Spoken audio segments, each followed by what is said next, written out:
E ftuar në emisionin Pardon My French, Eglita foli hapur për jetën personale dhe marrëdhëniet romantike. Artistja tregoi se pas eksperiencës në Big Brother VIP, ka ndryshuar jo vetëm profesionalisht, por edhe në mënyrën si e sheh dashurinë. Po, më ka ndryshuar gustot. Kam kuptuar që dua diçka tjetër, meritoj diçka tjetër nga një marrëdhënie romantike. Sepse njoh veten dhe e di sa shumë jap për një njeri. Meritoj të marr të njëjtën vëmendje, pse jo edhe më tepër, sepse në fund të fundit jemi vajza dhe e meritojmë, u shpreh Egli. Gjatë një segmenti pyetje-përgjigje, ajo tregoi tiparet e partnerit ideal. Nuk më intereson vetëm bukuria.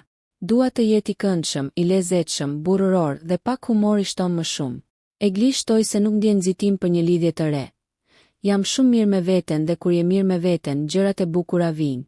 Jetoj jetën time shumë e lumtur dhe falënderuese ndaj Zotit dhe ndaj të gjithëve. Nëse ju pëlqeu kjo video, shkoni në kanalin e YouTube-it Big VIP Albania Kosova, që e gjeni në bio. Mos harroni që të bëni subscribe dhe të klikoni butonin e ziljes që të informoheni për videot më të reja.